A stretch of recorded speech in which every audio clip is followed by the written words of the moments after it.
Imediatamente, eu anuncio, a partir de agora, e eu sei que os senhores têm nas mesas não só uma listagem de presença, que eu agradeço se puderem preencher no decorrer do dia, como também um cubo, um triângulo, uma coluna de papelãozinho com toda a programação, sem a identificação dos horários.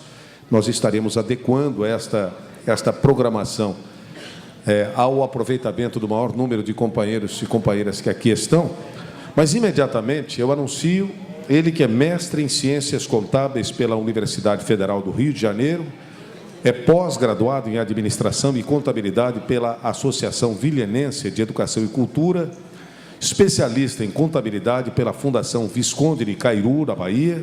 Atualmente é instrutor e auditor fiscal da Receita Estadual da Secretaria de Estado da Fazenda das Minas Gerais, é professor de MBA de Gestão de Tributos pela Faculdade Trevisan, Escola de Negócios, professor do MBA de Gestão de Tributos Federais pela Universidade Castelo Branco e é professor universitário da Universidade Gama Filho.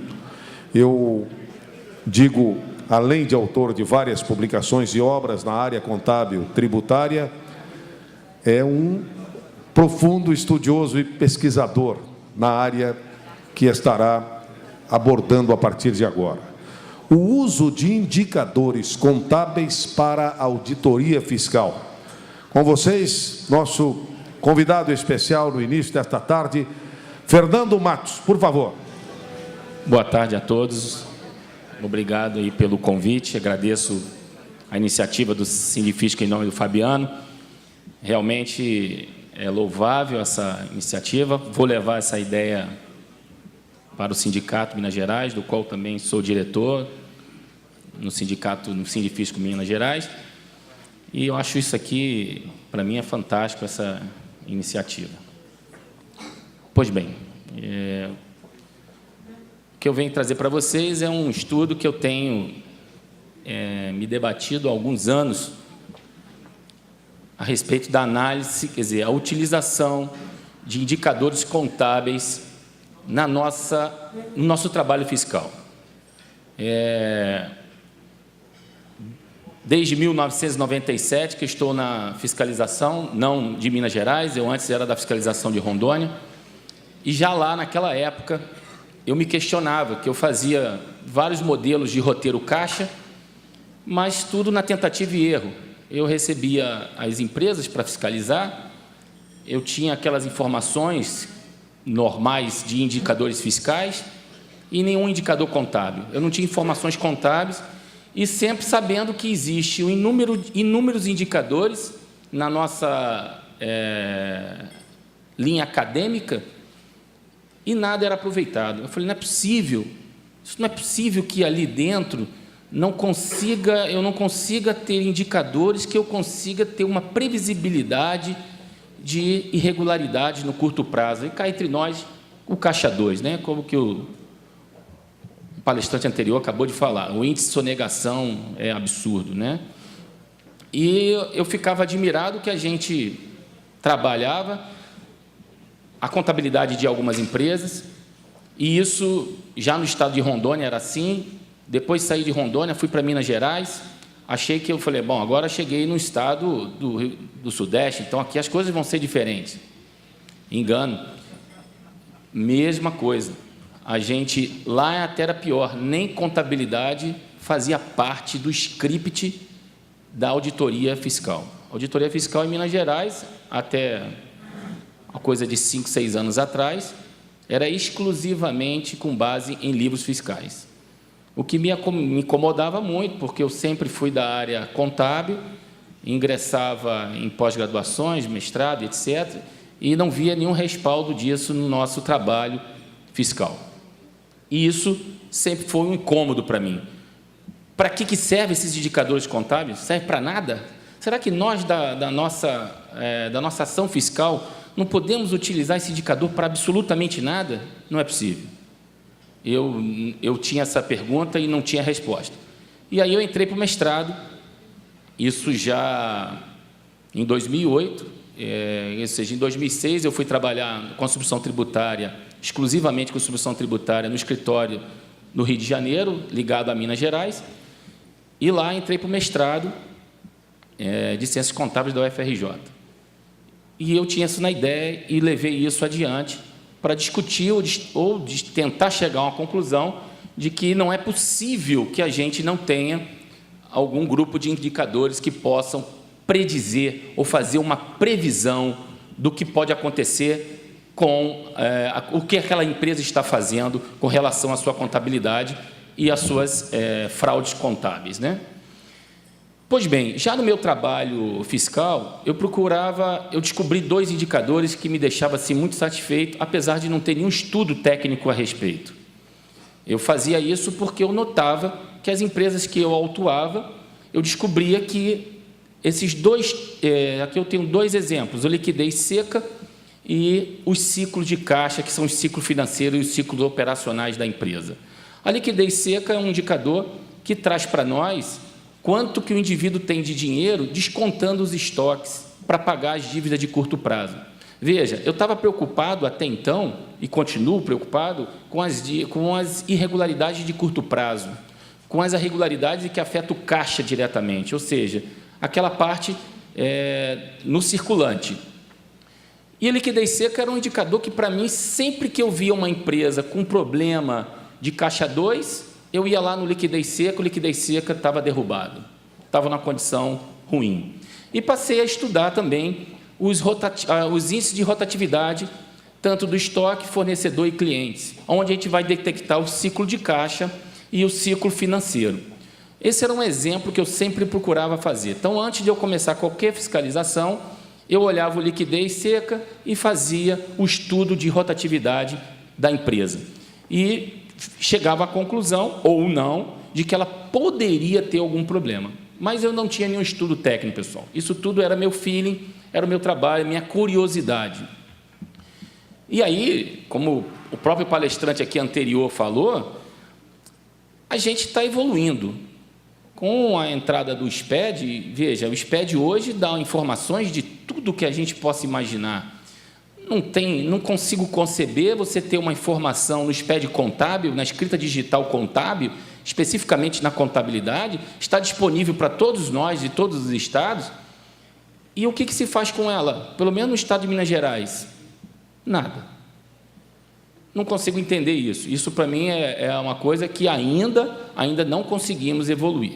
Temos alguns problemas no convênio, eu acho que tem que melhorar essa parte do convênio, até para a gente poder fazer exploratórias, mesmo sem a necessidade de uma auditoria, apenas para poder fazer levantamentos de indícios. Mas hoje, pelo menos no estado de Minas Gerais e alguns outros locais que eu já andei por aí sabendo, não se trabalha ainda a escrita contábil digital. Mas ela está lá disponível para nós. O livro diário, o livro razão está lá, liberado para você utilizar. Cabe a gente desenvolver ferramentas. E isso era o que me incomodava, era o meu anseio. Eu tenho que desenvolver alguma coisa. Não é possível que o meu conhecimento pequeno de contabilidade não consiga conciliar a minha necessidade profissional com o meu conhecimento acadêmico. Seria, para mim, uma derrota minha, né? E comecei a batalhar nisso quando eu entrei para o mestrado. E é exatamente isso. Quais os indicadores contábeis que eu posso utilizar no planejamento da ação fiscal? Não existe nenhum, nada dali. Eu, pelo menos, quando recebo as informações da empresa, não vem nenhuma informação contábil. Às vezes, nem vem a contabilidade da empresa. Eu diria que, a maioria das vezes, eu que vou atrás da contabilidade da empresa. Qual é a eficácia? Ou seja, não só saber os indicadores, mas qual é a eficácia deles na previsão de fluxo financeiro de curto prazo? Eu estou trabalhando só apenas o curto prazo, que é onde a gente detecta o caixa 2, que é as irregularidades de curto prazo. E aí começou a minha busca técnica, no caso. Eu queria transformar esse meu ideal, eu queria transformar essa minha necessidade numa ferramenta que ela pudesse dar aos colegas a possibilidade de indícios. Ela não é garantia de viabilidade, ela apenas vai dar ao colega um indício, e aí sim, faz o levantamento, faz os roteiros contábeis e você vai conseguir detectar ou não. Mas você já tem um caminho iniciado, que são os indicadores com indícios de sonegação. E aí eu comecei a trabalhar vários indicadores. Eu comecei a estudar vários indicadores. Os primeiros são os de liquidez, que são aqueles indicadores que mostram a liquidez que a empresa tem em saldar os seus compromissos de curto prazo. Eu imaginava que ali seriam os principais indicadores que me auxiliaria ou que me daria a possibilidade de detectar as fraudes contábeis.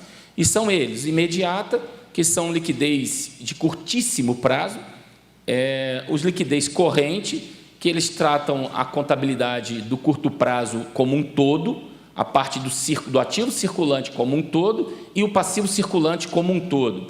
A liquidez seca, que para mim sempre foi a minha rainha, vamos dizer assim, eu imaginava que é nela que eu ia me ancorar para começar o meu estudo, porque ela desconta os estoques e aí eu ficaria sabendo o quanto a empresa depende da venda dos estoques. É a dependência que ela tem dos estoques. A liquidez geral, que já não tem muita, eu já achava que não teria muita relação, porque ela trabalha não só o curto prazo, como ela também trabalha a visão de longo prazo. E o longo prazo aí contaminaria a minha, eu acho, que ela contaminaria a minha possibilidade de detecção de fraude ao curto prazo, porque ela viria alterando as reais relações entre curto e longo prazo. E, com certeza, o capital circulante líquido, que é uma ferramenta utilizada nas demonstrações de origem e aplicação de recurso, onde a gente tem, efetivamente, o capital de giro, a necessidade de capital de giro de uma empresa, o quanto ela precisa para sobreviver. Então, eu parti com esses 5 indicadores. Somado a esses 5 indicadores, eu tinha aquela ideia do ciclo financeiro, do ciclo de caixa, lá no começo das minhas, na verdade, dos meus anseios, onde eu imaginava que o ciclo financeiro ele tinha que ter alguma informação importante. E aí eu trabalhei também os indicadores de rotação de estoque, rotação de contas a receber e rotação de contas a pagar, ou rotação de clientes, que é o caso de contas a receber, e rotação de fornecedores, que é o caso de contas a pagar. E isso tudo tem uma lógica, pessoal, porque eu adquiro uma mercadoria, e nesse momento que eu adquiro a mercadoria, nasce para mim uma obrigação de pagar. Eu vou ter que, a um determinado momento, efetuar o pagamento ao meu fornecedor. E eu inicio um processo ou de estocagem ou de fabricação, dependendo se eu estou tratando de uma indústria, se eu estou tratando de um comércio. Isso é um período que eu tenho que nós chamamos de rotação de estoque ou rotação de fabricação e estocagem. Junto a isso, depois de fabricado ou estocado, eu tenho tempo para vender. Veja, nesse inteirinho de fabricar, estocar e vender, certamente já apareceu a minha obrigação de pagar o fornecedor. E aonde vai nascer aí uma necessidade de capital de giro? É no momento em que eu já paguei o meu fornecedor e ainda não vendi a minha mercadoria. Logo, eu tenho um ciclo operacional muito maior que o meu ciclo financeiro. E aí gera para a empresa uma necessidade de capital de giro. Aí eu falei, aqui vai ter meu problema. Porque se ele não tem dinheiro, ou se ele é dependente dos estoques, se ele tem um índice de liquidez seca baixo, quer dizer o seguinte: se ele não vender, ele não paga as suas contas, se ele não vender os estoques, ele não consegue saldar os seus compromissos. E eu vou lá, no meu ciclo financeiro operacional, e detecto que o ciclo financeiro dele é alto em relação ao ciclo operacional, ele vai ter uma necessidade de capital de giro. Ele tem uma necessidade de capital de giro e ele não tem um poder de venda, e eu vou no passivo dele, identifico todas as contas pagas, eu pergunto, com que dinheiro? Como que você saldou as suas compras, se você tem uma necessidade de capital de giro muito maior do que a tua potência financeira que você está declarando? Eu tinha certeza que aí ia ser o cerne da minha questão, mas eu, por enquanto, estava só somando informações para levar isso para uma análise aí assim, acadêmica e um trabalho em onde eu possa patentear, vamos dizer assim. Por enquanto, eu tinha suspeitas de que acharia que chegaria a algum local. E é isso que eu tinha na ideia. Era essa visão aí, que é a gestão do capital de giro. Tudo passa nessa gestão do capital de giro. Observe que no início, minha ponteira está chegando aí. Observe que no início houve o quê? A aquisição do material, aqui é a parte de estocagem, de produção e de venda. Então, ele leva esse tempo todo comprando material até vender. Aqui ele vai passar a receber a venda. Ele comprou aqui e vendeu aqui. E, nesse momento, ele já teve que pagar. Veja, se ele teve que pagar e ele ainda não vendeu, ele pagou com recursos próprios. Ou ele tem ou ele não tem capital de giro. E aí é o ciclo financeiro. Veja que o ciclo operacional dele é imenso. E isso é normal em todas as empresas. É difícil uma empresa que compre e venda a mercadoria antes de pagar o seu fornecedor. Isso, na época da inflação alta, existia muito. Várias empresas que adquiriam, vendiam rápido e aplicavam dinheiro. Às vezes, vendiam mais barato que compravam, para poder se valer do mercado financeiro. Hoje, não mais.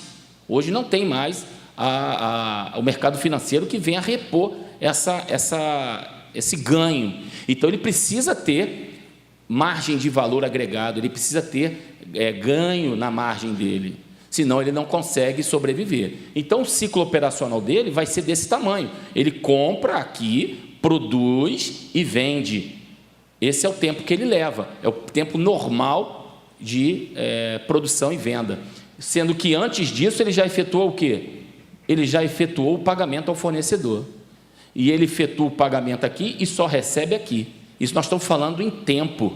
Ele precisa de ter dinheiro.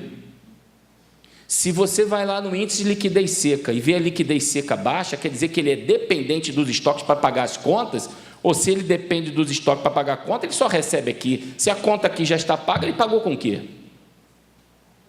Então, é só para questionar, é só para a gente levantar que haveria possibilidade, acreditava piamente que haveria possibilidade desses indicadores trazer alguma informação para a gente.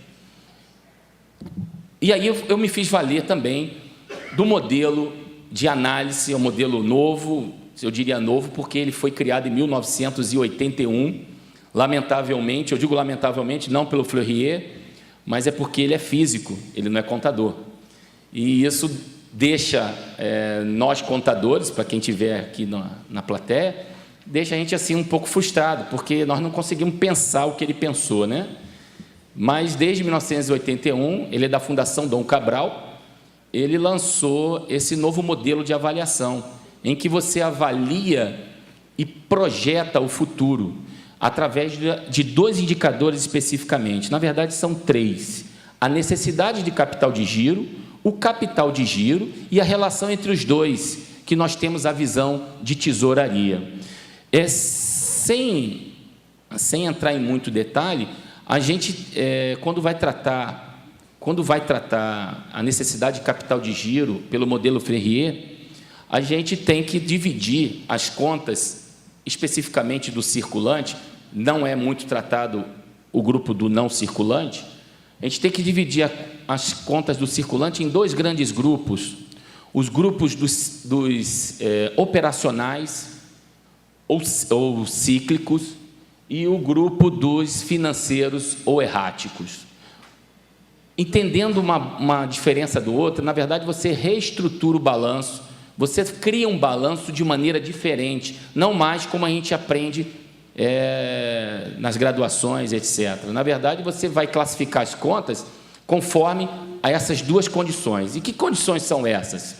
Será cíclica as contas que acompanham o movimento da empresa, ou seja, a empresa ela é uma empresa comercial e as contas que acompanham a comercialidade dessa empresa serão alteradas pelo maior ou menor nível de atividade.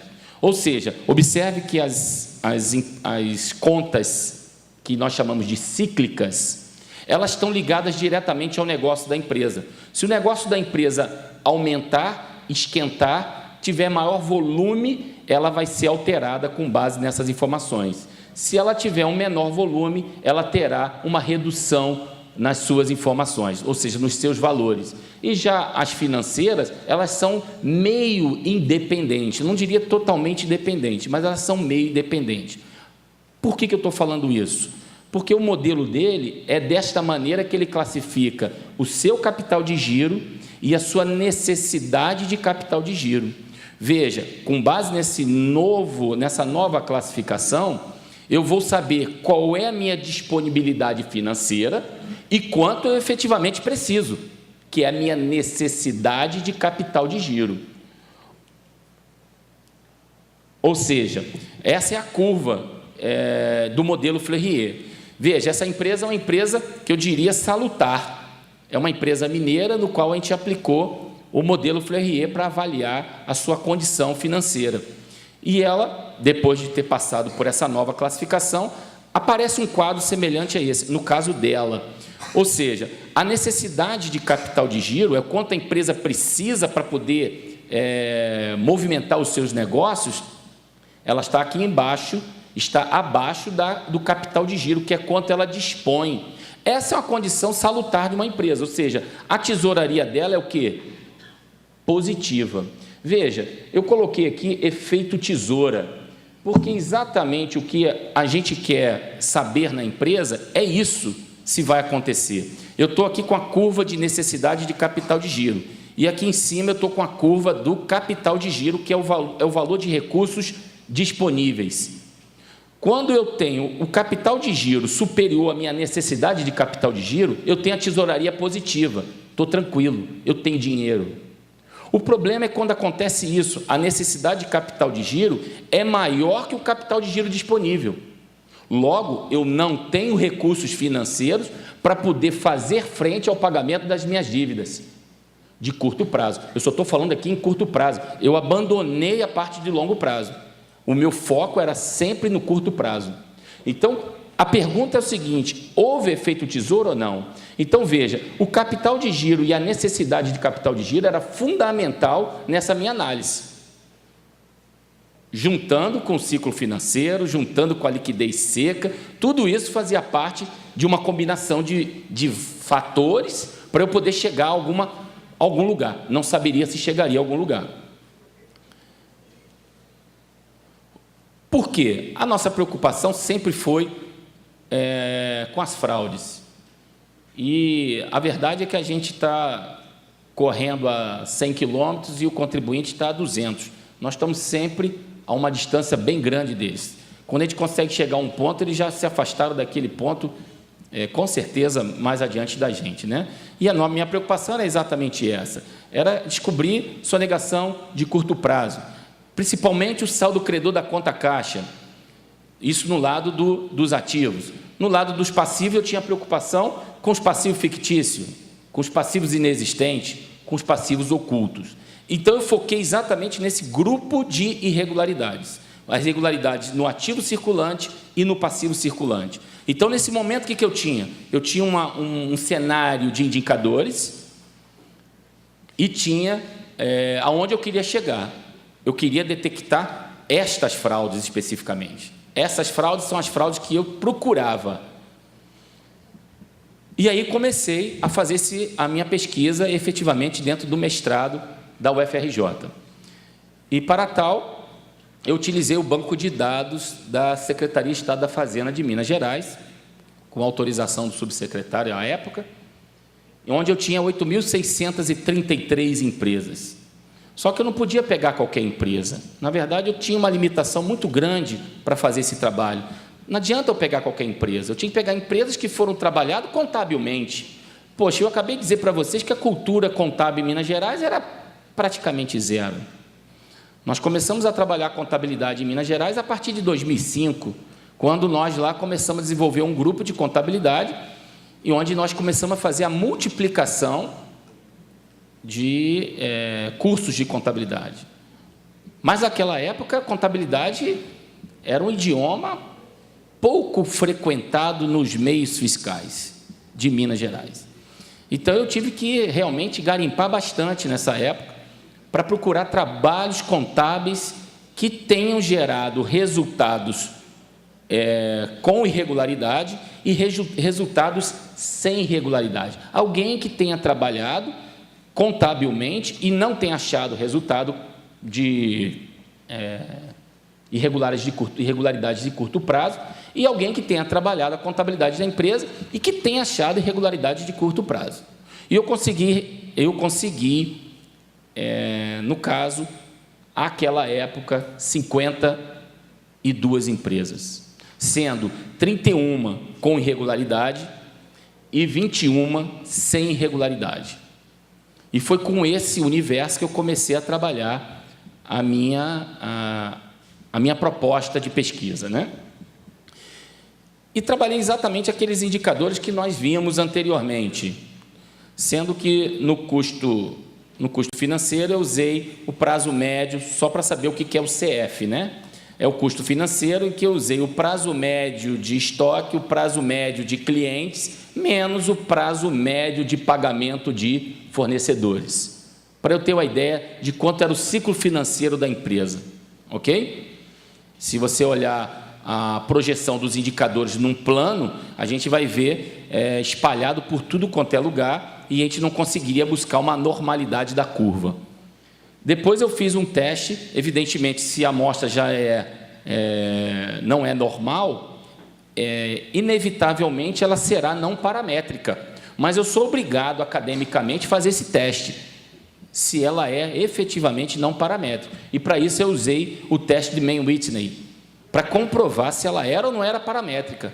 É uma exigência acadêmica. E confirmou, ela não é normal e efetivamente ela não é paramétrica. E aí eu tive que partir para uma outra saída. Na verdade, eu tive que buscar uma solução para tentar buscar entre eles uma semelhança. Eu tinha um monte de informações espalhadas num plano, num universo de informações, e queria que, entre esses indicadores todos, eu descobrisse o que os une, qual é a relação de igualdade entre eles, o que eu posso utilizar desses indicadores para poder criar uma previsibilidade futura. E aí eu usei a regressão logística, um modelo estatístico chamado regressão logística, onde eu tinha uma pergunta: tem ou não tem irregularidade? Com base nesses indicadores, você consegue me dizer quem tem e quem não tem irregularidade. É possível, com esses indicadores, me dar essa resposta? Essa era a minha pergunta. E eu usei esse modelo estatístico para vocês entenderem o que é uma regressão logística. Na verdade, são pontos espalhados num plano. Você tem diversos pontos espalhados, vamos dizer que são os meus indicadores das diversas empresas, e eu procuro uma reta que os iguale. Eu procuro um local onde que tenha uma semelhança para todos os pontos. Veja, eu estou falando aqui, no exemplo que eu coloquei aqui no quadro, quer dizer, no slide, eu tenho um pouco mais de 10 pontos, mas eu tinha 12 indicadores de 52 empresas, e eu queria buscar entre eles a semelhança. Então, você imagina o quanto que isso é difícil. Mas isso é a função da regressão logística. Ela, na verdade, viria trazer para mim uma resposta, se ela existisse. Pois bem, e aí eu utilizei um programa chamado SPSS. A SPSS é um programa em que você armazena de informações, essas informações que eu tinha, e fazia um trabalho de verificação da semelhança entre esses indicadores. E as premissas que eu adotei, a premissa básica é o seguinte: eu não admitia um erro maior que 5%. Academicamente exige-se isso. Qualquer modelo estatístico, você pode ter um erro máximo, para que ele seja teorizado, você não deve ter um erro superior a 5%, sob pena de falar que você está, na verdade, abrindo o teu espectro, e assim você consegue tudo o que você precisa. Então, tem que ter um espectro bem restrito, e aí eu exigi ao programa que só me desse as respostas até 5% de erro. Mais que 5% de erro, eu não aceitava, eu teria que rejeitar aquela condição. Então, eu estava agora municiando o programa com todos aqueles indicadores das 52 empresas, sendo que eu tinha 0, que são 21, a situação 0 é as que não tem regularidade. Eu tinha 21 empresas que não tinham regularidade, e a situação 1 é a situação de irregularidade, e eu tinha 31 empresas. Veja, nessa condição, simplesmente nessa condição, aleatoriamente, eu teria 40% de previsão de achar a irregularidade de uma empresa. Sem fazer nada, eu tenho 40% de descobrir isso. Mas isso é aleatório. Eu precisava de um modelo que me dissesse o seguinte: não, aplicando este modelo, você vai ter X% de chance de detectar fraude no curto prazo.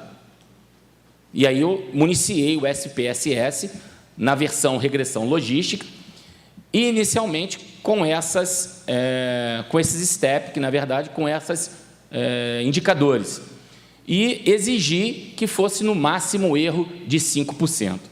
Observe que já na primeira rodada, ele me rejeitou 3 indicadores: a necessidade de capital de giro, ele me rejeitou o ciclo financeiro e ele me rejeitou a liquidez imediata, sendo que o ciclo financeiro, a rejeição dela foi muito alta. Se nós estamos pensando em 5%, é 0,05%. E ele está ali quase a base de 50%. Então, o erro dele amostral está muito grande. Então, o que eu pensei aí? Vou retirar o ciclo financeiro. Foi o que eu fiz. Fiz uma nova inserção de dados, e desta vez, retirando o ciclo financeiro, que é o que me deu praticamente 50% de erro, o que não serviria para nada. É igual lançar uma moeda para cima, ou da cara ou da coroa. Então, não precisaria de um programa para descobrir se dá cara ou coroa. É ridículo. Então, retirei o ciclo financeiro. E aí já melhorou bastante os indicadores. Veja que a necessidade de capital de giro, antes, que tinha 11% de rejeição, com a retirada do ciclo financeiro,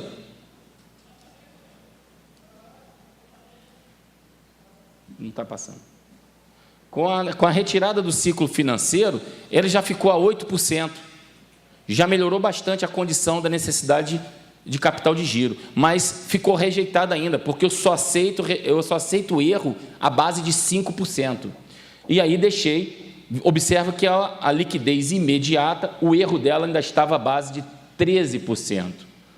Passei para o terceiro passo: retirar a liquidez imediata dessa minha análise. E retirando a liquidez imediata, o que aconteceu? Todos os indicadores passaram com erro inferior a 5%. Bom, nesse momento aí nasceu o modelo. Nasceu o modelo em que eu tenho 4 indicadores que são possíveis, a utilização dele, você detectar a ocorrência de... Não é detectar, é dar indício da possibilidade de ocorrência de fraudes no curto prazo. Ou seja, o meu modelo, que era inicialmente 40% aleatoriamente, passava agora para 94,2%. Utilizando esses 4 indicadores, eu tinha condições agora de errar na base de 6%. Em tese, aplicando os indicadores, eu consigo acertar 94,2% das vezes. Pronto, ali eu cheguei ao primeiro modelo, ao modelo que já consigo hoje fazer a previsão através dos indicadores contábeis. Mas meu árduo sonho estava só começando, porque eu imaginava que isso seria, dentro do estado de Minas Gerais, o início de uma revolução. Foi para mim. Mas eu já vou chegar onde eu quero falar. Nós lá temos desenvolvido, desde 2005, um grupo de contadores que desenvolve atividade acadêmica dentro da Secretaria da Fazenda, numa espécie de escola fazendária. E a gente vem já treinando, eu acho que nesses 7 anos, 8 anos, a gente já treinou para mais de 4.000 servidores. Na verdade, não temos essa quantidade de servidores, é que eles vão participando dos cursos e a contagem é feita por curso. E, ao longo desses anos, a gente vem sentindo a necessidade de ter uma ferramenta contábil. É muito difícil você trabalhar hoje sem um amparo de um programa que vem dar uma facilidade na análise das informações contábeis. E a coisa de 2008, exatamente coincidente com o meu mestrado, a gente começou a desenvolver um programa que nós chamamos de Auditoria Fiscal Contábil, conjugado com um curso que nós temos de Auditoria Fiscal Contábil, onde a gente leva os casos e as formas de resolver esses casos. Pois bem, nós já tínhamos essa ferramenta. E essa ferramenta é uma ferramenta de extrema utilidade, de extrema necessidade para quem vai desenvolver qualquer trabalho contábil. Observe que a gente tem a opção de trazer informação praticamente de todo tipo de escrituração digital, todas elas, de poder trabalhar todo tipo de roteiro que a gente elabora hoje lá em Minas Gerais. Então, a gente pode trazer informação via ato COFINS 15, que é o antigo informação contábil para as empresas antes do SPED contábil.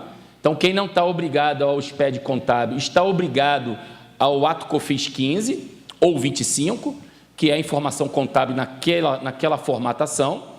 Nós temos o próprio SPED contábil, que hoje é a nossa informação principal. Nós temos o Sintegra, o SPED fiscal, nota fiscal eletrônica e qualquer outra fonte de dados que você tenha. Então, nós temos um programa hoje preparado para tudo.